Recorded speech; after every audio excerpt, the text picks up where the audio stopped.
what we need to remember is there's a whole different player today in this, and that player are those people who have their own way of getting to the consumers of news and making it more difficult today for those consumers to really know what truth is. And I think it's really a serious issue. When I was talking with Melissa about what we were going to talk about, she referred me to an article that recently appeared in The Atlantic that has some bearing on this in an interesting kind of way. Melissa, would you just summarize that? Summarize the article? The article, and give me your take on what it means. Well, let me come to that in just a moment, because I'd like to backtrack for a second. Tom just brought up the word truthiness, and when I saw the title of this, Alex, I thought, yeah, I've heard of truthiness, but I don't know that I know really what it is, and I don't know whether anyone in this room really knows what Stephen Colbert said about truthiness when he came up with what it is. And since we're talking about it, I thought I'd actually go back and look that up. No. Yeah, because I think it bears on this, okay? So I looked it up. So in 2005, he actually wrote about what he meant when he came up with this. And he said, truthiness is what I say is right. And nothing anyone else says could possibly be true. It's not only that I feel it to be true, but that I feel it to be true. There's not an emotional quality, but there's a selfish quality. Well, I find this to be immensely interesting, because not only this article I will come back to, Alex, that Megan Garber wrote in The Atlantic, that does play into this, but I began to ask the question of, well, if that's what truthiness is, what do facts and truth mean anymore? And so what I did is I went back, and I don't want to bore you, but I did go back a little and get a little social science-y on you. And what I discovered is that out of this notion of truthiness, there turns out to be a lot of scientific evidence that Colbert was right. This wasn't just a humorous moment for him. It turns out, and we've been talking about all the facts that aren't true here, it turns out that the facts that are true don't really do very much to change the perception that people have even when they're presented by the facts. And I think that is enormously important for us to understand as investigative journalists, that facts do not seem to outweigh perception or belief that people enter that story with. It happens both in terms of corrections of misinformation, which can often have a, quote, backlash effect and make a person even more stubbornly believe that what I feel is actually what is, despite what you have told me over here with all your facts and documentation.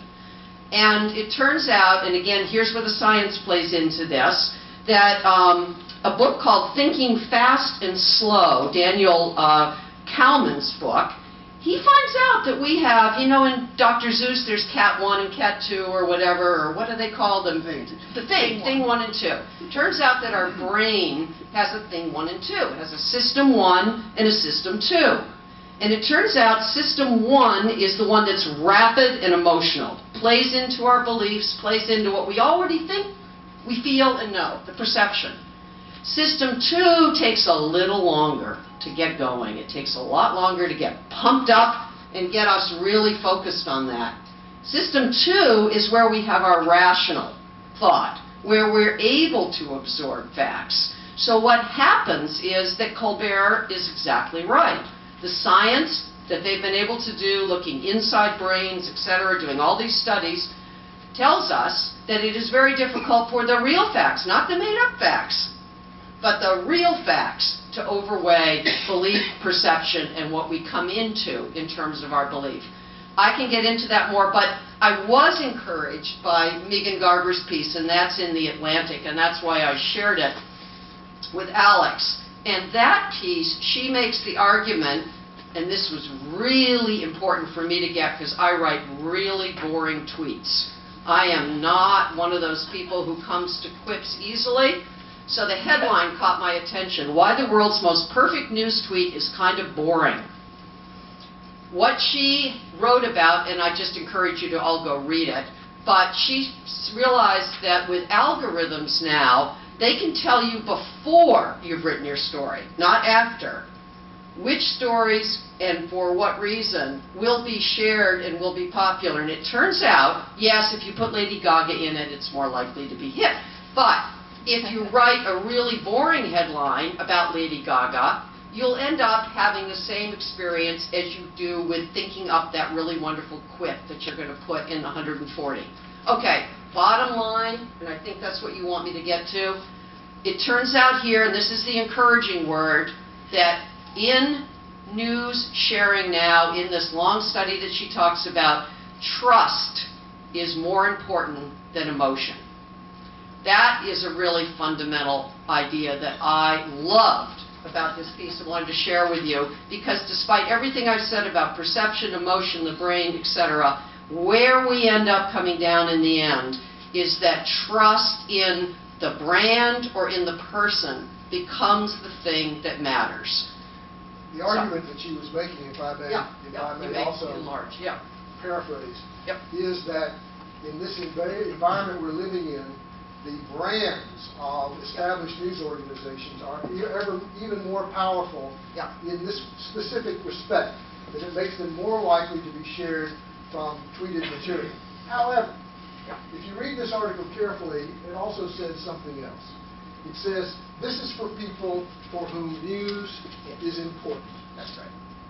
I would submit that for all of you, the people who are interested in news may be your best audience, but perhaps your most important audience is a group of people who may not be interested in news, but who are, in fact, persuadable in theory by being told a hard or revealing truth about something.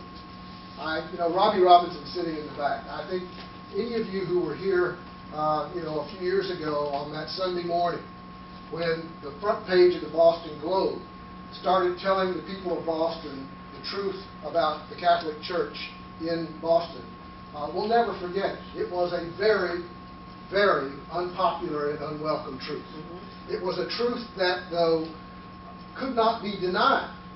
The Catholic Church here tried very hard to deny it. That day that it appeared, the only thing that the Catholic Church said in that article, that whole series of articles on that day, was no comment.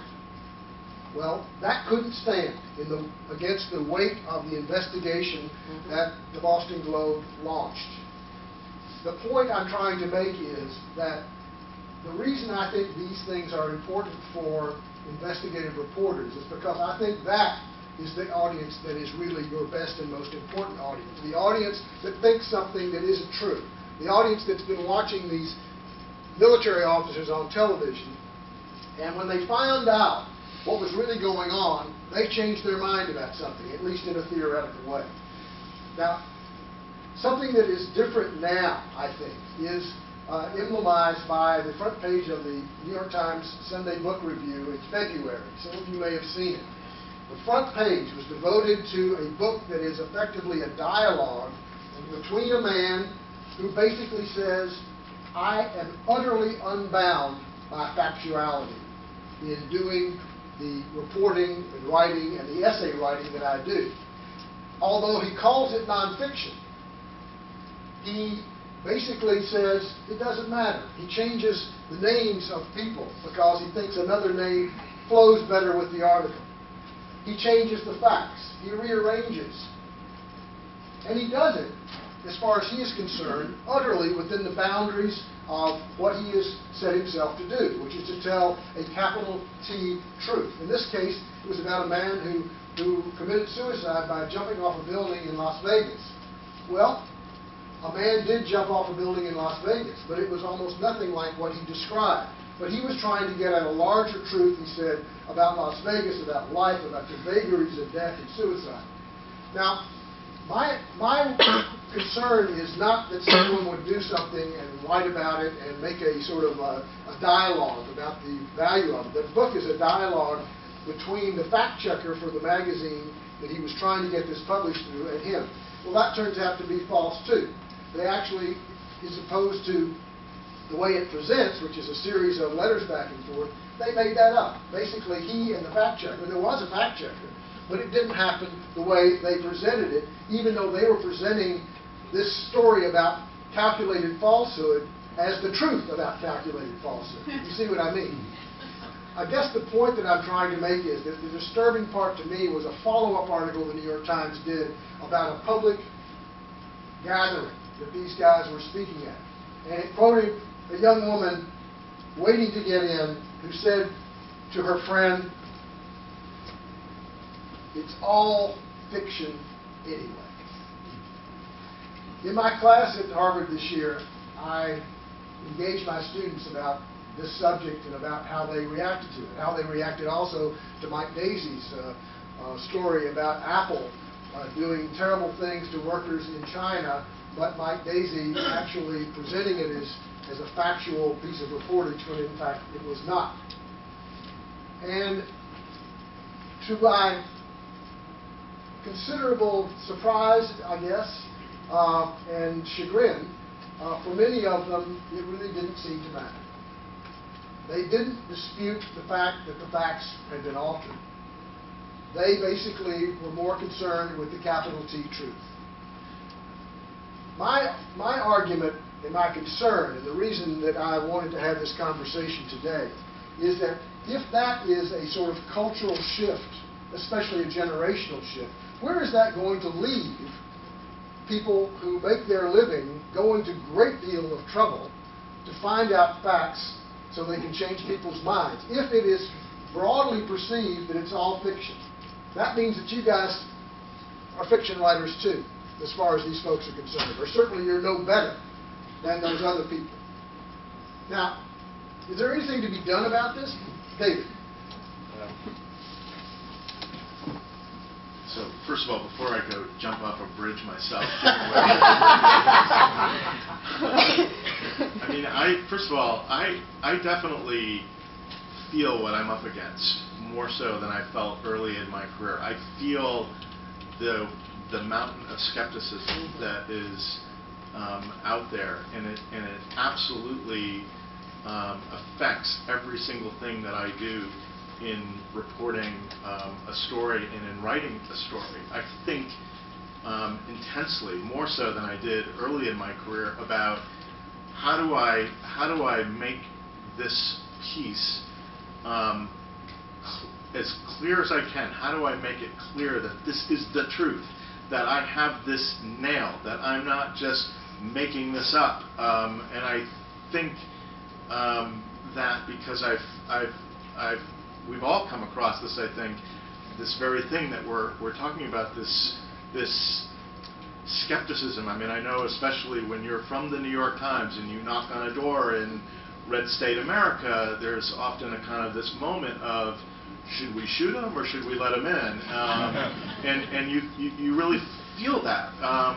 But I have to say that when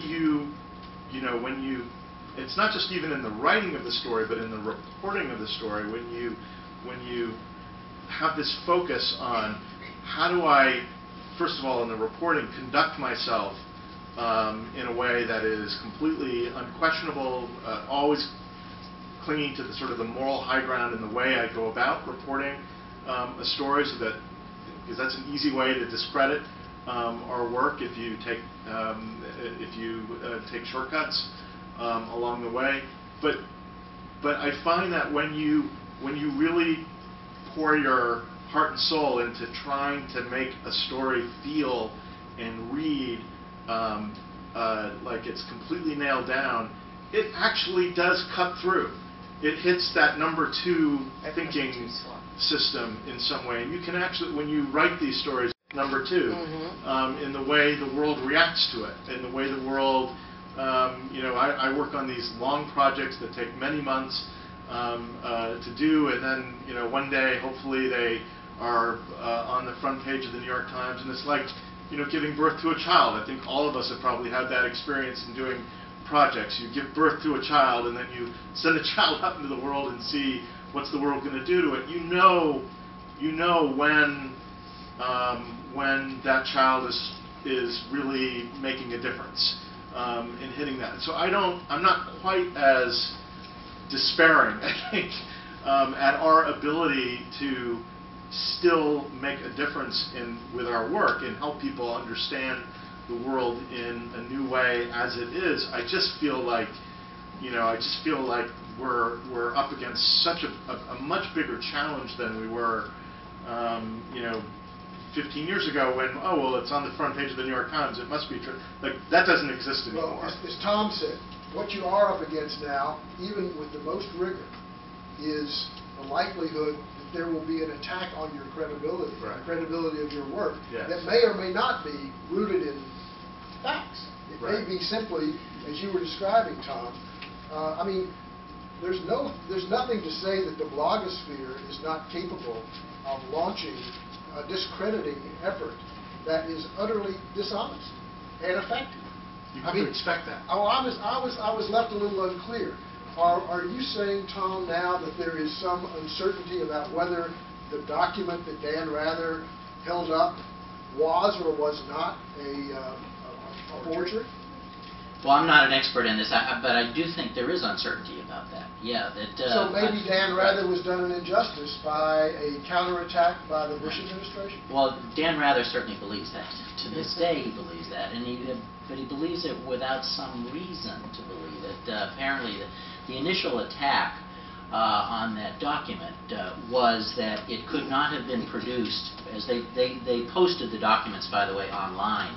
And so that anybody who wanted to could go in and actually look at what this was supposed to be a photocopy of an original memo written in 1972, I believe it was. And immediately someone claimed that there was not a typewriter in 1972 capable of creating this kind of font. Well, turns out there was.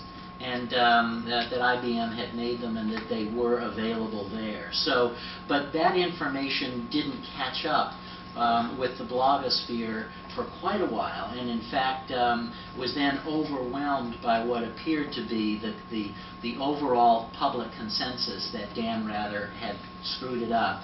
And of course, it didn't help Dan Rather's career that Mary Mapes was essentially fired and others were fired. So a public consensus began to harden that the information was simply wrong and that it was a key piece of information. So I think right now with that. But he left himself open because when you look at what happened in that particular story, they rushed that onto air really fast. I mean, they Dan Rather spent very little time on that story himself. Yeah. And this is what comes back to my point about you've got to be so scrupulous even in the reporting process, because I think what really hurt them was when we began to peel back the layers of, well, how much time did you actually spend trying to figure out if that document was real, and there were issues with the people that they hired to study the document, and there were ambiguous assessments of the document by their own experts that they didn't take the extra time. They were rushing. Right. And so that's what left him open at the end of the day to being discredited. And which is something that everybody in this business faces. Yes. And one other problem is that they were in communication prior to putting that story on the air with John Kerry's staff, I believe, or people in the Democratic Party. So when that came out, that further hurt. Central to all this is trust and integrity. And I think if at any point people feel they no longer can trust you as the deliverer, then whatever truth there is you hope to tell is, I think, severely damaged. Blake? I'm just going to defend the blogosphere for a moment, because I don't know why we're casting everybody who does that as being somehow anti-whatever we do. I mean, I think that the reality is that a number of the people who we've outed would have been outed much sooner had there been that presence. I mean, certainly the things Jack Kelly did, he could not have got away with for as long as he had the internet been viable at the time he was doing it. I'm not trying to characterize it all as one thing. No. Well, I guess my point is that, to me, anticipating what blogs might do with what we do is no different than anticipating what a government response might be to an investigation or what a corporation might say in response. That at some point you do the best work you possibly can. You think about what the typical responses might be, and you anticipate the arguments that people are going to make, and you write accordingly. I mean, you document what you have, and you say clearly what you don't. I think the big issue is when we try to overstate what we have and leave ourselves open to those attacks. And that, I think, is a big problem that we have, which is trying to pretend we know more than we do. Well, you also got a situation, as all of you, I think, know, in which there are fewer people trying to do more work and under great time pressure in many cases, especially, for instance, at Reuters. I would imagine there's an enormous amount of pressure. Yes. No, I mean, yeah, but I mean, I guess I just don't think that that is ever an excuse for the kinds of transgressions we're talking about. I mean, I've seen that, and when we see plagiarists, for instance, it's usually the same story in defense, which is, I cut and pasted something from Google, and then I forgot that I cut and pasted it from Google, and I just wrote it. And, you know, the reality is that we have new tools, and the tools help us function better as journalists in many ways, and there are also pitfalls. And as a journalist, it's your responsibility to ensure that you don't fall into them. And that, to me, is just is very basic. I think that the big issue is that, especially with what Melissa said, the idea that you can write stories that generally appeal to people because you know their sensibilities are such is what lets people like Jack Kelly be able to get away with writing general stories about Cubans leaving Cuba and having nobody question it because it's plausible and it plays into what they already believe. And so as soon as you do that, you know, you can cover yourself that way. I mean, in some ways, you can argue Jason Blair did the same thing just by ripping off people who already did the story. That what he essentially wrote was things that were already true or things that you couldn't prove out, but you suspected might be. But if you remember, to me, the most harrowing part of the Jason Blair story was not what Jason Blair did, but the fact that the people who were reading his stories in the places where he had been, who knew that he hadn't been there, who knew that what he was saying was not true, never bothered to call the Times, and when they were asked why, they said, that's just the way I thought you guys did business. That's just what we expected. That, to me, is a harrowing thing to imagine, that there is no expectation that there are standards that are real that can be violated, that are I think, with the people, again, in this room, are holy almost to me. And I really am, that's the part of this that concerns me. The sort of what difference does it make attitude, and what that would do to the power of the kind of work this group does to change people's minds, if you will, what Melissa was talking about. Melissa? Yeah, I mean, a couple of things, and they may be somewhat tangentially related. A former colleague of mine at Time Magazine, Matt Reese, who was a correspondent in the Middle East for years for us, turned to writing novels because he felt too constrained by the journalistic process to be able to actually tell the truth of what he had seen in the Middle East. So he became a novelist. Now, does that mean that he made it up? No. But he took the truth of what he saw that he wasn't able to tell through the journalistic pathways, and he took his standards of journalistic, you know, veracity, etc., but he put it into a novel because he felt there he could tell a deeper, broader, and more compelling truth. And that is something that we've seen through the years. I mean, novelists have reached a truth too. Facts are not the truth. Facts exist within a context. They're not in a vacuum. You know, you can, I mean, and we do this all the time. You know, people one side or the other pull out a fact and say, this says this. But it's only until we put a fact in a context, you know, and create an evidence-based argument for why it is factually sound, using the scientific method that we're supposed to use in journalism to begin with a hypothesis and end, you know, with a conclusion. I mean, that's what we're supposed to be doing. So, you know, the idea that fact equals truth, I don't think is necessarily a given. I don't think that's a transitive kind of property here. I would simply submit that what you're saying about context has long been recognized as, you know, something that is a slippery concept, and people, when they see context, differently. Yeah. Facts were facts. What I'm saying now is that in some cases now we see a situation in which facts themselves don't seem to be something that people actually demand. All right? Oh, well, that's, I think that argument has successfully been made up here and could be made, and we've seen evidence where people have, literally made up what they have posited as facts, and I think that's true. I guess I would like to very quickly refer people to I thought was one of the most astonishing talks I ever heard and read that Bill Moyers gave at the Society for Environmental Journalists, where he challenged them, and I think if we all see this through the prism of the argument over climate change, we could easily have a conversation that could last many days about why, with all the overwhelming scientific evidence that we have out there, that our climate is changing and there is some human element to bringing that about, why it is that we see a declining number of people who actually believe that in spite of the information. Bill Moyers made a very compelling argument, I think, that fits into what we're talking about. He said, if we don't understand how they see the world, and he was speaking about the notion of the Christian conservatives in particular, he said, if we can't empathize with each person's need to grasp a human problem in the language of his or her worldview, then we will likely fail to reach many Christian conservatives who have a sense of morality and justice as strong as our own, and we'll have done little to head off the sixth great extinction.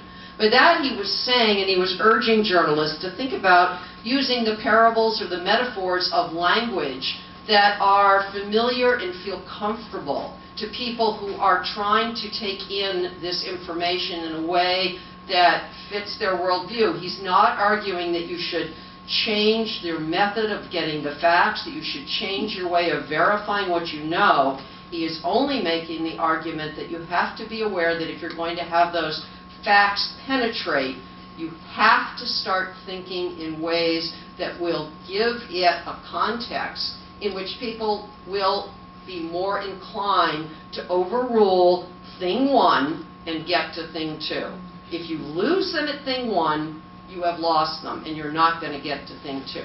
So I would also urge you to, if you're interested in this subject, to read the paper that Fritz Mayer, a scholar from Duke University, did for the Shorenstein Center about how the different cable news operations frame this issue and how the framing had a huge impact on how the information was consumed and therefore how opinion changed and how it tracked. It's really a fascinating piece of work. We have just a few minutes, but I'd like to invite you to the microphone if anyone would like to join this conversation for a few minutes. Bill Leaders with the Wisconsin Center for Investigative Journalism. To the extent that there may have been a decline of respect for actual facts, don't those of us in the established media, alternative as well as mainstream, bear some responsibility for that, if not much responsibility for that? We all have websites in which readers can post comments to their stories, no matter how idiotic they are.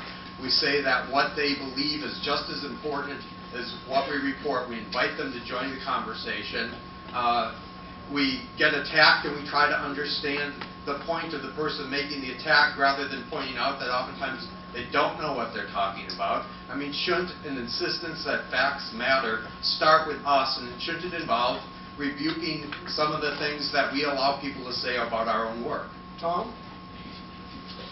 That's interesting, the tension there. I think the old journalistic dynamic was that in order to be, using the phrase fair and balanced, we have a quote from the person on the left and a quote from the person on the right. You put them together and therefore you were doing what we consider to be good journalism. That has long, I think, been a problem, and how we define what objectivity is, something you've written a lot about, Alex, is at the core of it. But have we in some ways surrendered? I would agree we have. I had a discussion with someone yesterday who was in a very difficult situation of having reported on the front page of the newspaper a situation involving, in this case, a legislator, detailing how one transgression after the other, only to find out that this same legislator could write a very long letter to the editor not only denying any wrongdoing, but lying a lot about what the facts were in that case, and the editorial page printing that particular letter in full, completely not just undermining the reporter, but certainly confusing anyone in the audience. That's a real problem, and I don't know what the answer is. The answer is just if you are confident in what you've done, if you feel that what you have is accurate and is as close to the truth as we know it, if it's authentic and has integrity, well, stick with it and defend it. Yes. Say one thing. Yeah. Hi, I'm Saul Tenenbaum. Let's just say I'm from the blogosphere. And, you know, I'm not a truther, a birther, a vaccine denialist, a global warming denialist. I think there might have been a conspiracy in the JFK assassination, but I'm beginning to doubt it. But, you know, you live long enough, you have to give up on your true beliefs. I was sitting in the back, so I couldn't tell who was pushing back against the use of the term blogosphere, but I want to join that, because it is certainly not, you know, a uniform entity. It has a wide variety of views, a wide variety of expertise, some of the best coverage of, you know, issues, for example, national security, come from seriously obsessed people who are doing primary source research that, you know, your news organizations may not be able to afford that anymore, and they're doing it because they love it. But my question is a larger one. I mean, except for that pushback, there's sort of a demonization of the blogosphere. Aren't they your audience? Aren't they the people who care the most about what you write? And shouldn't you be working to involve those voices, both as a way of cultivating an audience and also making your stories better? Yeah, if I can, I didn't mean to demonize the blogosphere. What my point is that I believe today the blogosphere, let me back up, the blogosphere didn't exist 25 years ago. And therefore, it was much easier for the mainstream media to possess truthiness. We decided essentially what was truth, and if we found something wrong, we would punish it ourselves. What has happened now, the blogosphere has entered that discussion, and in a way where now there can be a contest over who decides what the truth is. And there can be obviously a positive outcome, you mentioned that, to the blogosphere, and perhaps not so positive ones. But it is now a contest, and the consumer who is looking for truth often doesn't have an easy time deciding where it may lie, and who knows where it is.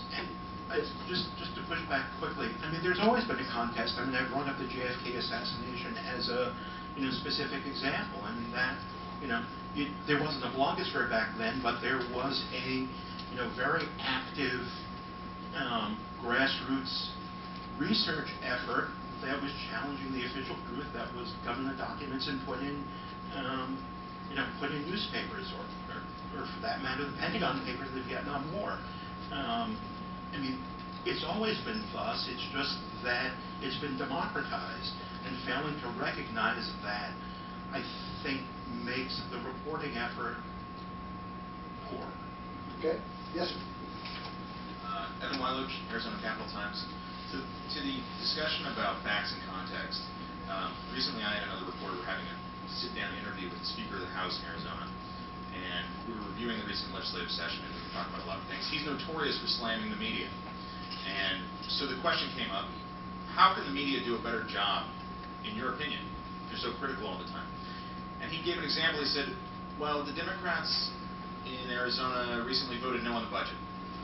You could have said that the Democrats voted against a new medical facility. They voted against. My question is, how do you deal with that when you're dealing with a source as important as the Speaker of the House at a state legislature? David.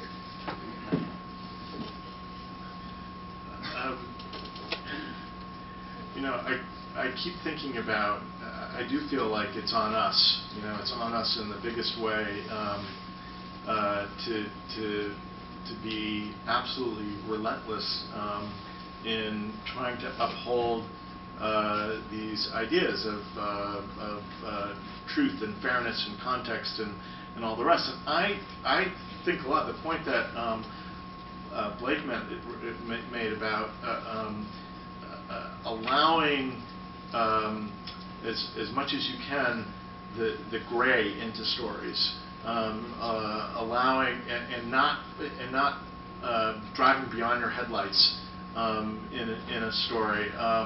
I spend more and more time actually thinking about the way I craft stories, so that I try in every sentence to make the story not feel like I'm pushing something, that I've got I try to take myself out of my stories as much as I can, because I feel like we're up against this, the kind of attitude that you just described from the Speaker of the House. I feel like if we do that, if we kind of bleed for our stories, and we go that extra mile, and we get that extra source, and we get that extra document, we actually have a fighting chance of cutting through.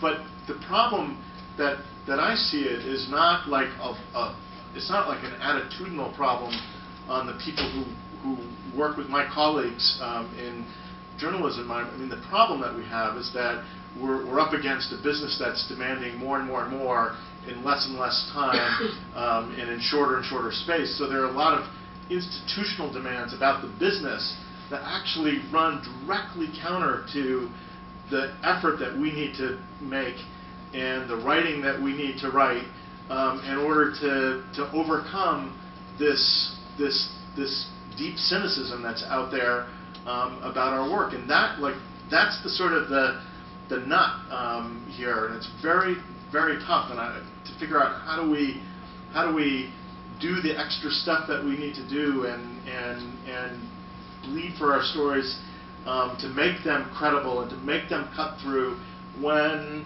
editors are really pushing back and saying it's got to be faster, it's got to be shorter, it's got to be and I think that tension is the thing that is the most threatening in terms of our ability to kind of overcome this incredible well of cynicism that's out there toward truth and facts. Can I just, my quick response to the speaker would have been to ask him if you'd also like us to characterize everything that they vote for or against as the opposite party would prefer it to be. I mean, you start getting into that, you might as well just do political ads for the opposite party every time. So that would have been my response. We're 5 minutes over, so we'll ask for questions, very, very quick, and very quick answers. Actually, Alex Florence Gray, Yeah. Schuster Institute for Investigative Journalism. I don't have Melissa's a question. boss. I only have a That's right. Melissa's Melissa's boss. boss. That's right. So be careful. I only have a comment, but I don't need to make it, so if you want to dismiss. Make a comment, go ahead, but I mean, we're just trying to The make it thing clear. we're really up against, one of the things if we're really up against is the power of PR. Business, PR, they are far more powerful than any of us in terms of the stuff that's put out after a story, fake names, fake email, it is, you cannot underestimate what is going on to try to cut you off at the knees without you even knowing the source of it. That's huge. And number two, a comment I wanted to make is that someone was talking about not being allowed to respond. I think it was Tom. I had this experience writing for the Washington Post, in which I'd done a story about showing that there was a bipartisan conspiracy between the Republicans and the Democrats to keep Angela Wright from testifying at the Thomas hearings. Had she testified, she would have, Clarence Thomas, I believe, and several senators told me this, would not be on the Supreme Court. And I, spent a year drilling down into that. And finally, I got Senator Simpson to tell me on tape I cornered him on like Christmas Eve, and I was, you know, he was having fun on the, what do you know? And basically I said, Senator Simpson, my editors are not going to believe it when you say you desperately wanted Angela Wright to testify, but she didn't want to. That's why you didn't call her. I said, they're not going to buy that. You're a senator. You have the right to call people whether they want to testify or not. And he just, you know him, he lashed into me and he said, Angela Wright wasn't, I said, truth, please. He said, Angela Wright wasn't called because I didn't want her and Joe Biden didn't want her. She was going to say some awful things about Clarence Thomas. I quoted that in a 6,000-word piece that was on in the style section of the Washington Post. Fortunately, they wouldn't even run it. I couldn't find anyone else who was interested because who cares? He's on the Supreme Court now. Who cares about the truth? And he, 6 months later, wrote a response to my article saying that I had made it all up. He never said that. Let her roll the tape, and we'll see who's telling the truth. Well, the Washington Post posted that, just 1 second, the Washington Post ran that letter and told me I could not respond. I said I have the tape, the transcript, and we were in a fight back and forth, my saying, why would you want to have a lie in LexisNexis for the rest of it? Finally, I won. And I was able to only quote the transcript, not make another comment, quote the transcript. Duh! I mean, it's even news organizations who are, major news organizations, who are playing into this. Thank you. It wasn't fair. We're out of time. Thank you all. Thank you, panelists.